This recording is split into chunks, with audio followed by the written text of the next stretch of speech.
Welcome. This is the Greenbrier Valley Church of the Nazarene with your daily devotion. Today is Saturday, March the 22nd, and your devotion comes from the book of 1 Peter chapter 2, verses 19 through 25. Read along with me. Here's the word of the Lord.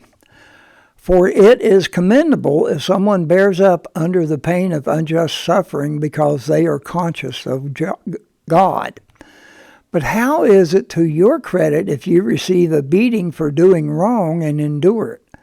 But if you suffer for doing good and you endure it, this is commendable before God. To this you were called because Christ suffered for you, leaving you an example that you should follow in his steps. He committed no sin, and no deceit was found in his mouth. When they hurled their insults at him, he did not retaliate. When he suffered, he made no threats. Instead, he entrusted himself to him who judges justly. He himself bore our sins in his body on the cross, so that we may die to sins and live for righteousness. By his wounds you have been healed. For you were like sheep going astray, but now you have returned to the shepherd and overseer of your souls. And that is the word of the Lord. Article, Watch Jesus by David Felter.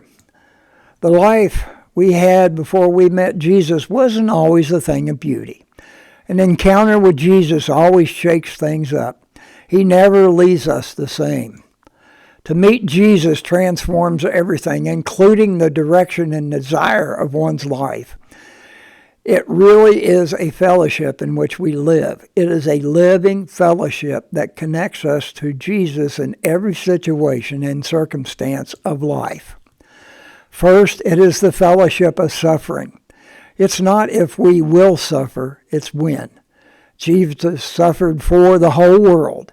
He did it because of love. When we suffer, we join him in his life and ministry.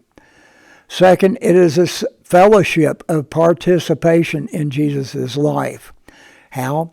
It happens when we turn unjust suffering into a sacrament, a means of grace, rather than a moment of retaliation.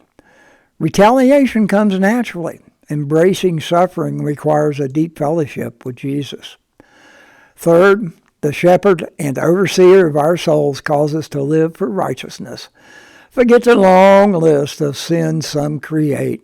Jesus modeled a life of righteousness, kindness, love, forgiveness, and selflessness.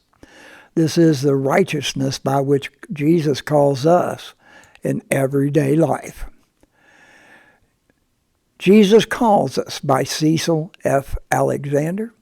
Jesus calls us from the worship of the vain world's golden store, from each idol that would keep us saying, Christian, love me more. And from Matthew 4, verse 19, Come, follow me, said Jesus. And that's a good word to end on. This is your daily devotion for Saturday, March the 22nd. Have a blessed day.